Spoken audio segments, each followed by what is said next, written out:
सैयद वंश, इसका जो टाइम पीरियड है 1414 से लेकर के 1451 तक, 1414 से लेकर के 1451 तक आपका ये सैयद वंश रहा है।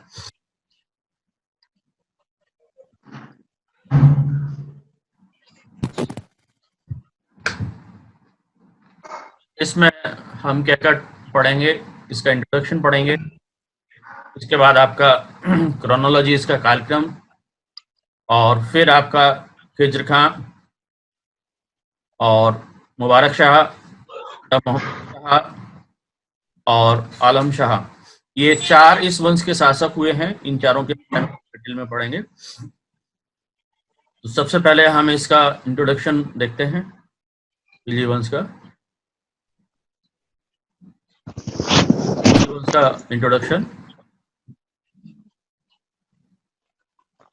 सैयद वंश 1414 से लेकर के 1451 तक दिल्ली सल्तनत का चौथा राजवंश था। इस राजवंश की स्थापना मुल्तान के सरदार खिज्र खां ने की थी। सैयदों को लोदियों के द्वारा हटाया गया था। सैयद वंश जो आपका दिल्ली सल्तनत का चौथा वंश था, इससे पहले आपका गुलाम खिलजी वंश, फिर तुगलक वंश, ये तीन वंश हो चुके हैं, और चौथा वंश ही आपका सैयद वंश है, जो 1414 से लेकर के 1451 तक है। इस वंश की स्थापना जो है खिज्र खां ने की थी। ये आपका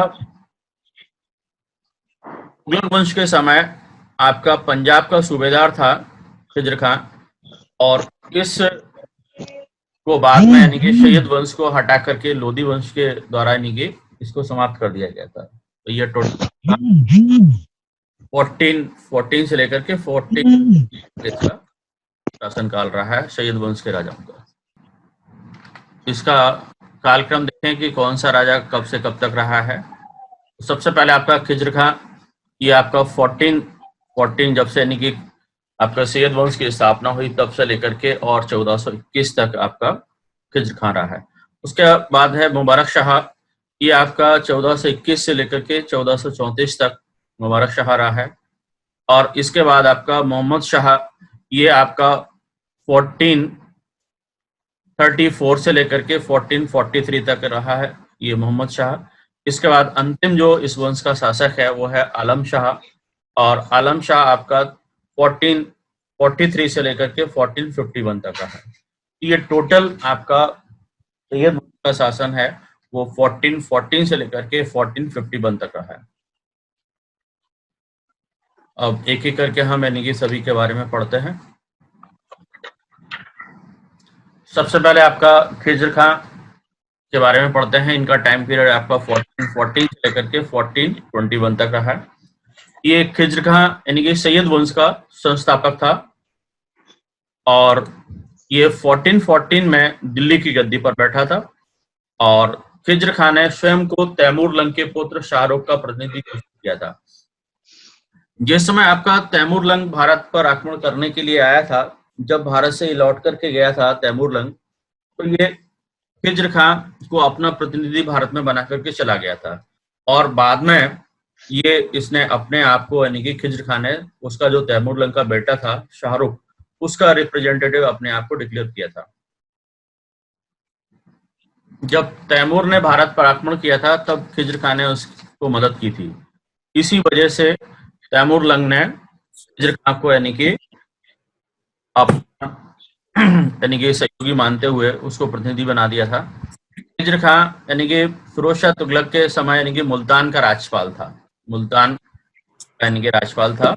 और जब तैमूर लंग ने आक्रमण किया था तब भी वो वहीं पर था, इसलिए तैमूर लंग की उसने खिज्र खां ने सहायता की थी, और बदले में खिज्र खां ने उसको यानी कि अपना प्रतिनिधि भारत का जो राज था उसको बना कर गया था।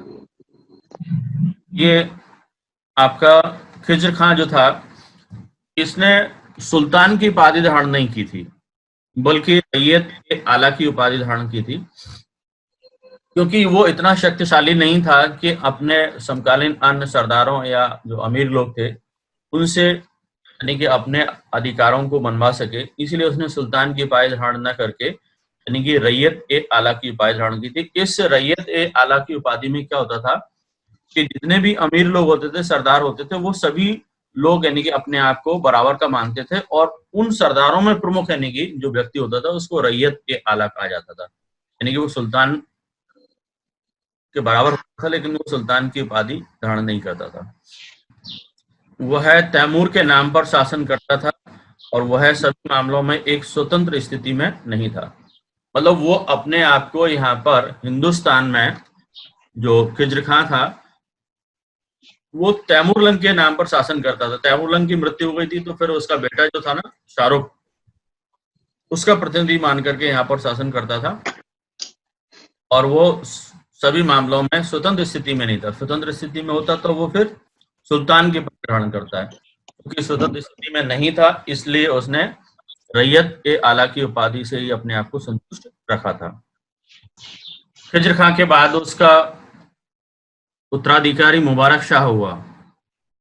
खिज्र खां की मृत्यु के बाद उनके उत्तराधिकारी के रूप में उनका पुत्र मुबारक शाह ने दिल्ली की सत्ता अपने हाथ में ले ली थी। अपने पिता के विपरीत उन्होंने अपने आप को सुल्तान के रूप में घोषित किया। सरदारों ने उसके खिलाफ विद्रोह किया था। After the death of the Khizr Khan, his son Mubarak Shah took over the power of Delhi as his successor. Unlike his father, he declared himself as Sultan. Nobles revolted against him. ये आपका जो मुबारक शाह खिलजी था, खिज्र खां का बेटा, जब ये गद्दी पर बैठा तो उसने अपने पिता के विपरीत सुल्तान की उपाधि धारण कर ली थी। खिज्र खां ने उस सुल्तान की उपाधि धारण नहीं की थी, क्योंकि वो सभी को साथ में लेकर के चल रहा था। और जब यानी कि मुबारक शाह खिलजी ने सुल्तान की उपाधि धारण कर ली, तो उसके समकालीन और जो सरदार थे, जो अमीर वर्ग थे, नोबल्स थे, उन सभी ने उसके खिलाफ विद्रोह कर दिया था। किसके? मुबारक शाह के।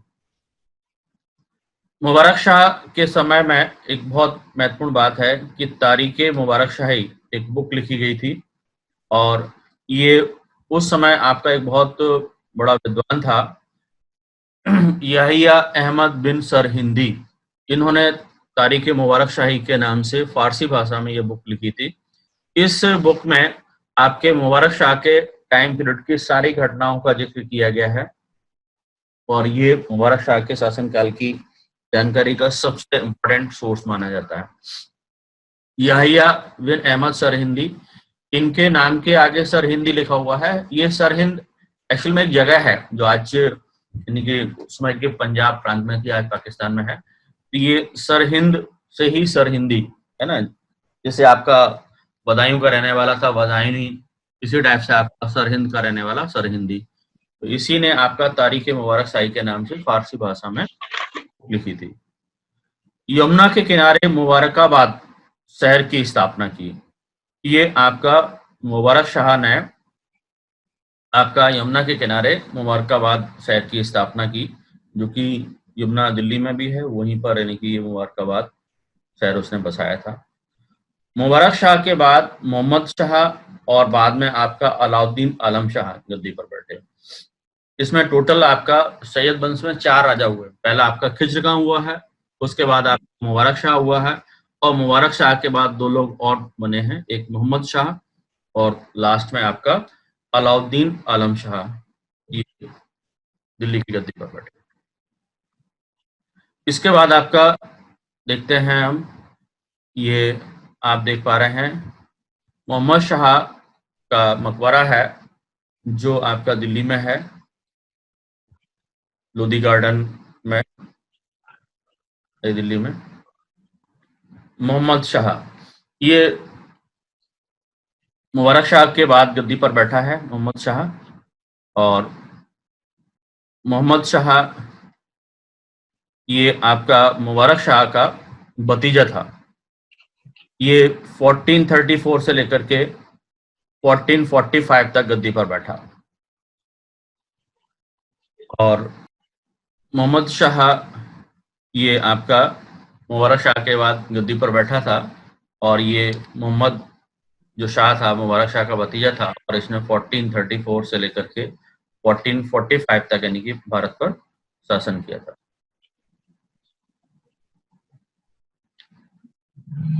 मोहम्मद शाह के बाद जो आलम शाह गद्दी पर बैठा है, और आलम शाह एक कमजोर शासक था।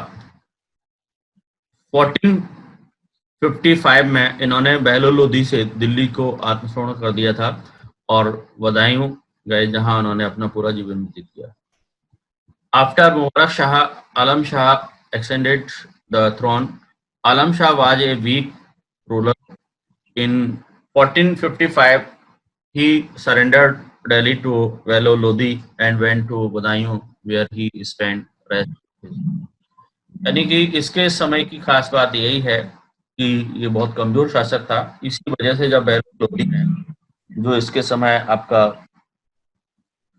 सूबेदार था, जब इसने दिल्ली पर चढ़ाई की, तो ये 1451 में बेलो लोदी के सामने इसने सरेंडर कर दिया और दिल्ली को छोड़ करके बदायूं चला गया, और जब तक वो जीवित रहा वहीं पर बदायूं में बना रहा। बदायूं मोहम्मद शाह की मृत्यु के बाद अमीरों और मालिकों ने उसके पुत्र आलम शाह को सुल्तान बनाया था, और ये उसका टाइम में, यानी कि आलम शाह के समय उसका वजीर था महमूद लोदी, जो गद्दी से उतार के स्वयं शासक बन गया था, और इसी ने फिर बाद में लोदी वंश की स्थापना की। अब इसके बाद आपका लोदी वंश स्टार्ट हो जाता है।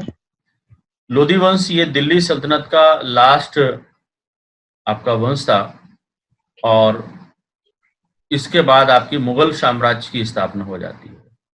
आपका इसमें हम क्या क्या पढ़ेंगे लोदी वंश में? लोदी वंश में आपका इसका इंट्रोडक्शन सबसे पहले हम देखेंगे, और उसके बाद आपके क्रोनोलॉजीज के बारे में पढ़ेंगे, उसके बाद आपका बहलोल लोदी के बारे में पढ़ेंगे, फिर सिकंदर लोदी, और फिर आपका इब्राहिम लोदी। तो इसका आपका इंट्रोडक्शन हम देखते हैं।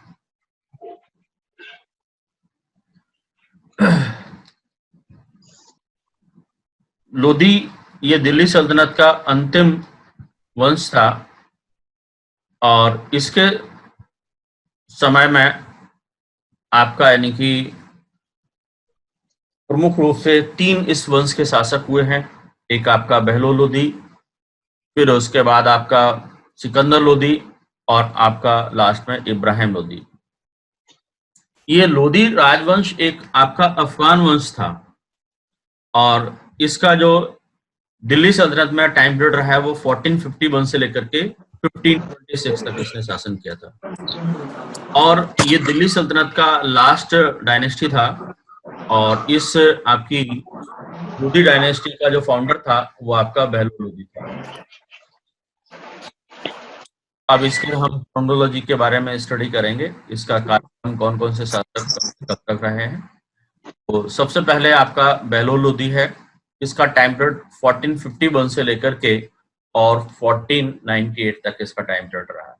सेकंड आपका फिर सिकंदर लोदी है, सिकंदर लोदी का टाइम पीरियड 1498 से लेकर के 1517 तक है, और इस वंश का अंतिम जो शासक था इब्राहिम लोदी का, ये इसका टाइम पीरियड आपका 1517 से लेकर के 1526 तक रहा। ये न केवल लोदी वंश का अंतिम शासक था, बल्कि आपका दिल्ली सल्तनत का भी लास्ट रूलर था। इसके बाद यानी कि ये आपका दिल्ली सल्तनत का टाइम पीरियड फिनिश हो जाता है। अब इस कालक्रम के बाद फिर अब हम बहलोल लोदी के बारे में पढ़ेंगे। इससे पहले हम ये देख लें कि लोदी डायनेस्टी का यानी कि कहाँ से कहाँ तक साम्राज्य था। ये आप मैप में देख पा रहे हैं, जो पिंक कलर का है मैप में, जो इसमें किया गया है ग्राफिक में, तो वो आपका पूरा लोदी साम्राज्य है। यानी कि आपका देखा जाए तो तुगलक वंश के बाद सैयद वंश का शासन का साम्राज्य सिकुड़ गया था, कम हो गया था, और लगभग थोड़ा सा ज्यादा मान लीजिए तो लोदी वंश का था। यानी कि आपका जो खिलजी के समय में और आपके तुगलक काल में जो दिल्ली सल्तनत का साम्राज्य एक्सपेंशन था, उतना यानी कि इस समय लोदी डायनेस्टी के टाइम नहीं था। इसके बाद आपका बहलोल लोदी के बारे में हम देखते हैं। बहलोल लोदी, ये इसका चित्र आप देख पा रहे हैं। इसके बाद आपका बहलोल लोदी के बारे में ये है कि एक अच्छा सैनिक था, और ये आपका सरहिंद का राज्यपाल भी रहा, और ये अफगान था और इसका जो जन्म है पठान परिवार में हुआ था। ये अफगानी यानी कि आपके मुसलमान थे लोधी वंश के लोग। और बहलो लोधी के बारे में खास बात ये है कि इसने भी रियायत ए आला की उपाधि धारण की थी। यानी कि आपका सैयद वंश का जो संस्थापक था खिज्र खां, उसने भी रैयत ए आला की उपाधि, और बहलो लोधी ने भी रैयत ए आला की उपाधि धारण की थी। ये रैयत ए आला मतलब होता है कि सभी सरदारों में यानी कि सभी अमीरों में श्रेष्ठ अमीर। तो ये अपने आप को सुल्तान नहीं कहते हैं, है ना, जैसे खिज्र खान ने भी सुल्तान नहीं माना और बहलो लोधी ने भी अपने आप को सुल्तान नहीं माना, इन्होंने भी रैयत ए आला की उपाधि धारण की थी। बहलो लोधी ने 1415 में राजवंश की लोधी राजवंश की स्थापना की थी और ये आपका 1498 तक दिल्ली सल्तनत पर शासन करता रहा। यानी कि आप 1498 तक शासन करता रहा। और इसका जो बहलो लोधी ने दिल्ली के सभी सुल्तानों के बीच सबसे लंबे समय तक शासन किया, यानी कि 38 ईयर्स तक। यानी कि ये कह सकते हैं कि दिल्ली सल्तनत में जितने भी आपके सुल्तान हुए हैं उन सभी में सबसे बड़ा जो लॉन्ग टाइम पीरियड रहा है वो आपका है बहलो लोधी का। बहलो लोधी ने 38 ईयर्स तक यानी कि दिल्ली पर अपना शासन किया था। बहलो लोधी आपका बहलोल शाह गाजी की उपाधि से दिल्ली की गद्दी पर बैठा था। और बहलोल लोधी ये पहले अफगान राज्य का संस्थापक है। मैंने बताया ये लोग अफगानी थे और पहला अफगान शासक या पहला आपका अफगान राज्य इसलिए कहा जाता है क्योंकि इसके बाद दूसरा जो स्थापित होता है वो शेरशाह सूरी के द्वारा बाद में स्थापित किया जाता है। तो पहला अफगान राज्य बहलोल लोधी के द्वारा दिल्ली में स्थापित किया गया था। और बहलोल लोधी ने अफगान सिद्धांत के तहत स्वयं को अमीरों के शासक मानने की अपेक्षा अमीरों में से एक अमीर मानता था। तो ये यानी कि आपकी अफगान लोगों की पॉलिसी थी। ये सभी लोग अपने आप को बराबर का इनके सरदार मानते थे, अमीर मानते थे, लेकिन उसमें भी जो श्रेष्ठ होता था वो आपका रैयत ए आला के नाम से हो जाता था। इसीलिए बहलो लोधी ने सुल्तान की उपाधि धारण नहीं की थी। बहलो लोधी अराजकता की परिस्थितियों में दिल्ली का शासक बना था, लेकिन वो बहुत ही दूरदर्शी था, बुद्धिमान था और कूटनीतिक था। यानी कि उसके समय परिस्थितियां अच्छी नहीं थी, इसी वजह से उसने बड़ी बुद्धिमत्ता से और दूरदर्शिता से काम किया था। और वो एक साधारण व्यक्ति होने के बावजूद भी यानी कि अच्छा यानी कि सिंहासन को काफी लंबे समय तक चलाता रहा था। एक बुक है तारीख दाऊदी। इस तारीख दाऊदी जो बुक का लेखक है उसने लिखा है कि वह कभी सिंहासन पर नहीं बैठा था, बैठता था कि वो अपने आप को साधारण व्यक्ति ही मानता था या अन्य सरदारों के बराबर मानता था।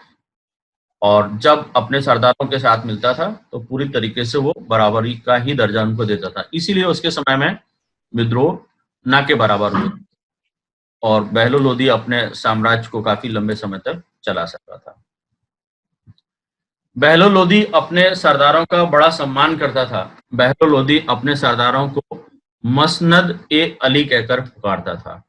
यानी कि ये सभी को यानी कि काफी सम्मान देता था और उनको एक स्पेशल टाइटल दे रखा था, मसनद ए अली। और ये आपका उनको बराबरी का दर्जा देने की वजह से वो अपने आप को ऐसा उनको सरदारों को टाइटल देता था। बहलो लोधी की सबसे बड़ी सफलता जौनपुर के शर्की शासक जो थे आपके हुसैन शाह को पराजित करने में है।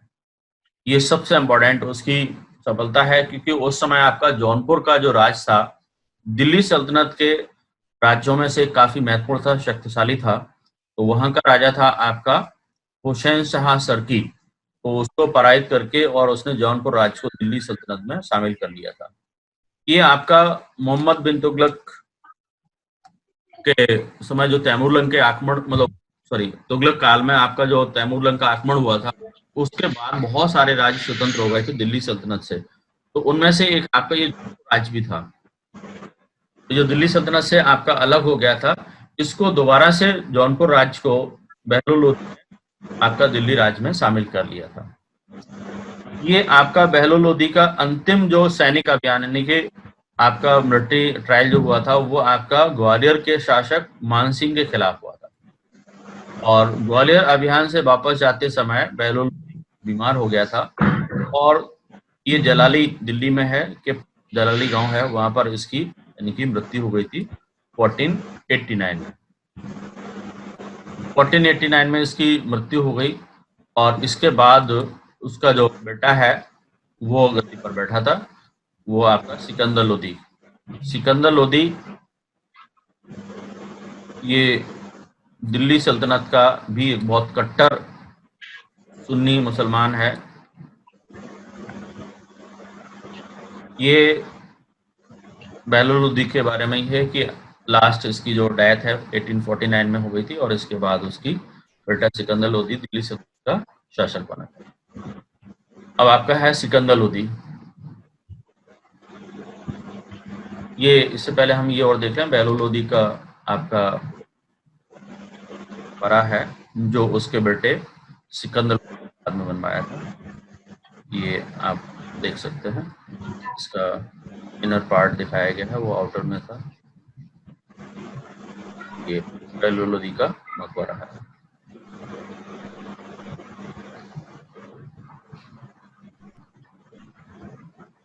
सिकंदर लोदी ये आपका बहलोल लोदी का बेटा था, और इसकी जो माँ थी बहलोल लोदी की, जो हिंदू पत्नी थी, उसका ये बेटा था सिकंदर लोदी। यानी कि आपका फिरोज शाह तुगलक के बाद सल्तनत का दूसरा ऐसा सुल्तान था जिसकी माँ हिंदू थी। आपका एक तो फिरोज शाह तुगलक की माँ हिंदू थी, और दूसरा आपका सिकंदर लोदी की माँ हिंदू थी। इसका रियल नेम जो था वो आपका निजाम खां था।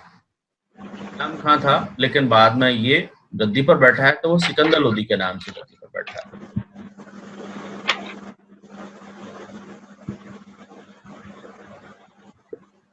सिकंदर लोदी 17 जुलाई 1489 को सुल्तान बना था, और ये सिकंदर शाह के नाम से गद्दी पर बैठा। वैसे इसका रियल नाम जो था वो निजाम खां था, लेकिन जब गद्दी पर बैठा है दिल्ली की गद्दी पर, तो वो आपका सिकंदर शाह के नाम से गद्दी पर बैठा। और ये बहुत इंपॉर्टेंट पॉइंट है इसके बारे में, सिकंदर लोदी के बारे में, कि 1504 में 1504 में इसने आगरा नगर की स्थापना की। ये बहुत आगरा नगर की स्थापना की, और यहाँ पर मस्जिदों का निर्माण कराया, और उसने अपनी राजधानी भी ट्रांसफर कर ली थी। उसने दिल्ली से आगरा अपनी राजधानी ट्रांसफर कर दी थी। उसका रीजन ये था कि उसने आगरा नगर इसलिए बसाया था और राजधानी को इसलिए ट्रांसफर किया था क्योंकि वो आसपास के राजपूत राज्यों को जीतना चाहता था, खास करके धौलपुर और ग्वालियर। ये जो राजपूत राज्य थे, इनको बहलोल लोदी जीतने में कामयाब नहीं हुआ था। इनको जीतने के लिए ही उसने ये आगरा में अपनी राजधानी को ट्रांसफर कर लिया था, और इनको बाद में वो जीतने में कामयाब भी रहा।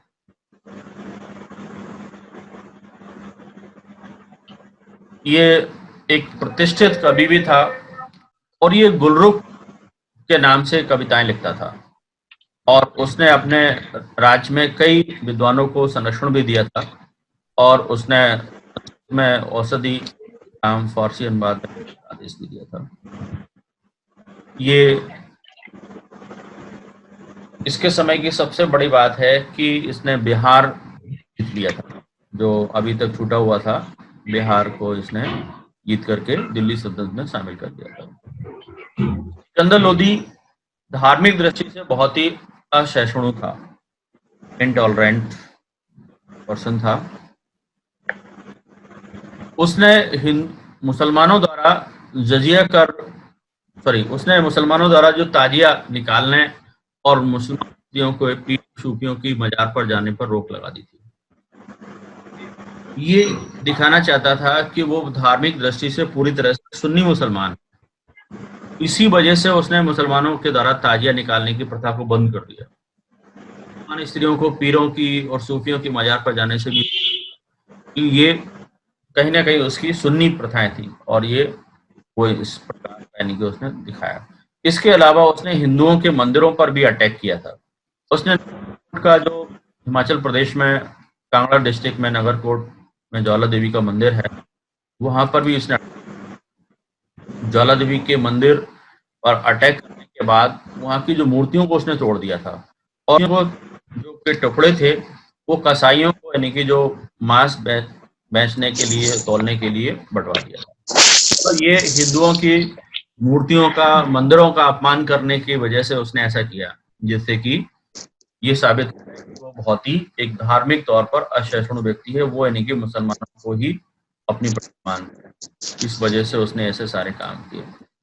सिकंदर लोदी ने संस्कृत के एक आयुर्वेद ग्रंथ का फारसी भाषा में अनुवाद करवाया था। सिकंदरी या तिख्त सिकंदरी के नाम से इसको जाना जाता है। ये बहुत ही इम्पोर्टेंट है। पूछा जाता है कि आपका फरहंगे सिकंदरी ये किस सब्जेक्ट का यानी कि बुक थी। ये आयुर्वेद की पुस्तक थी, संस्कृत में लिखी थी। जो एक संस्कृत की पुस्तक थी, उसका फारसी भाषा में अनुवाद करवाया था। वो फरंगे सिकंदरी या तिख्त सिकंदरी। इसमें आपका फिरोज शाह सॉरी सिकंदर लोदी ने भी उसी टाइप से कट्टरता दिखाई थी जिस प्रकार से आपका दिखाई थी। ये आपका सिकंदर लोदी के बारे में एक बहुत इंपॉर्टेंट बात यह है कि उसने सुधार भी किया, और उसने अपने समय में भूमि की माप करने के लिए गज एस के नाम एक मेजरमेंट सिस्टम स्टार्ट किया था। और इसमें आपका 32 यानी कि यूनिट होते थे, और इनको लोहे की कड़ियों को जोड़ करके इस तरह से इसको बनाया गया था। और ये बाबर के समय में भी चलता रहा इसके अंदर। और इसकी डेथ आपकी 1517 में हुई थी। और ये आप देख सकते हैं कि सिकंदर लोदी का मकबरा है। और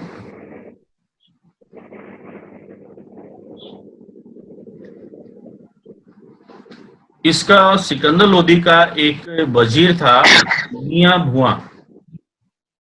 मियां भुआ जो वजीर था, इसके समय ये काफी आर्किटेक्चर किया गया था।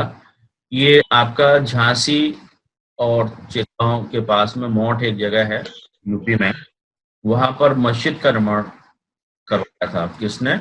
इसके वजीर ने। उस वजीर का नाम था मियां भुआ।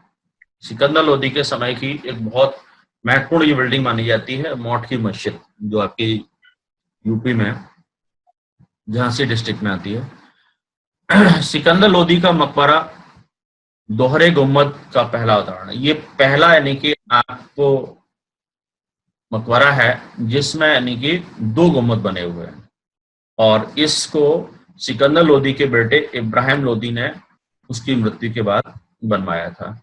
इसमें आपका सिकंदर लोदी का जो मकबरा है, हिंदुस्तान की ऐसी बिल्डिंग है, पहली बिल्डिंग है जिसमें डबल गुम्बद का यूज हुआ है।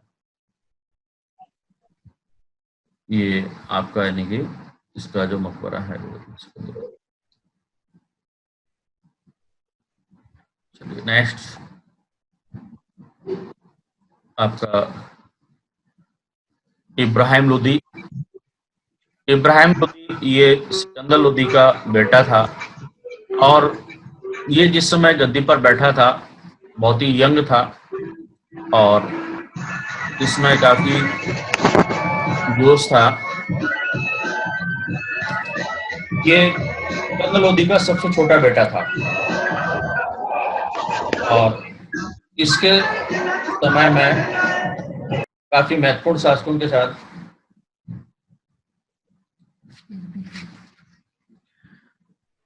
इब्राहिम लोदी सिकंदर लोदी का सबसे छोटा बेटा था और इसके समय कई महत्वपूर्ण युद्ध भी हुए हैं। ये दिल्ली सल्तनत का अंतिम सुल्तान है जो लोदी वंश का है और दिल्ली सल्तनत का भी अंतिम सुल्तान है।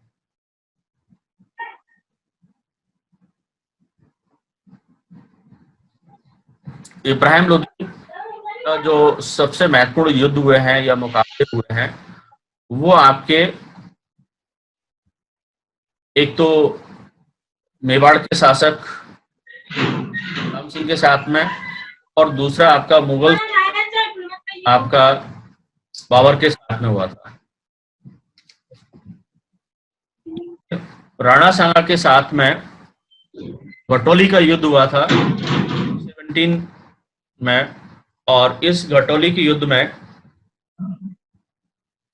इब्राहिम लोदी ने और राणा सांगा ने दोनों ने संघर्ष किया लेकिन अंततः इसमें राणा सांगा की जीत हुई थी और इब्राहिम लोदी को बहुत बड़ा नुकसान उठाना पड़ा था। ये आपके राणा संग्राम सिंह हैं और ये आपका इब्राहिम लोदी। इब्राहिम लोदी ने ग्वालियर के शासक विक्रमजीत सिंह को हरा करके और ग्वालियर को अपने अधीन कर लिया था। ये ग्वालियर के शासक विक्रमजीत सिंह को उसने हरा करके अपने राज्य में ग्वालियर राज्य को उसका अधीन कर लिया था। इब्राहिम लोदी का मेवाड़ के शासक आपके राणा सांगा के विरुद्ध जो बताया था मैंने आपको घटोली का युद्ध हुआ था ये 1517 में हुआ था और इसमें इब्राहिम लोदी की बहुत बुरी तरह से हार हुई थी। इब्राहिम लोदी से असंतुष्ट होकर के पंजाब का जो शासक था दौलत खां लोदी और इब्राहिम लोदी के जो चचेरे भाई थे आलम खां इन्होंने बाबर को भारत पर आक्रमण करने के लिए आमंत्रित किया था क्योंकि जो इब्राहिम लोदी था बहुत ही एक क्रूर व्यक्ति था और उसके जो समय के और सरदार थे वो भी कहीं ना कहीं उससे असंतुष्ट थे। इसमें खास करके आपका पंजाब का जो सूबेदार था दौलत खां लोदी और दूसरा आपका इब्राहिम लोदी का चचेरा भाई भी था आलम खां। इन्होंने बाबर को भारत पर आक्रमण करने के लिए आमंत्रित किया था और इसी वजह से ये इब्राहिम लोदी के खिलाफ यानी कि बाबर का आक्रमण भी हुआ था। और ये आपका इब्राहिम लोदी और आपका बाबर के बीच में पानीपत का पहला युद्ध हुआ था। ये 21 अप्रैल 1526 को हुआ था और इस युद्ध में बाबर ने इब्राहिम लोदी को पराजित कर दिया था। ये इस युद्ध का दृश्य है जो पेंटिंग में दिखाया गया है। इब्राहिम लोदी इस युद्ध में युद्ध करते हुए मारा गया था। ये पहला यानी कि मध्यकालीन भारत का ऐसा मात्र राजा है इब्राहिम लोदी जो यानी कि युद्ध क्षेत्र में मारा गया। इससे पहले कोई भी आपका दिल्ली सल्तनत का कोई भी शासक है वो युद्ध क्षेत्र में नहीं मारा गया। ये इब्राहिम लोदी ऐसा शासक है जो युद्ध क्षेत्र में मारा गया था।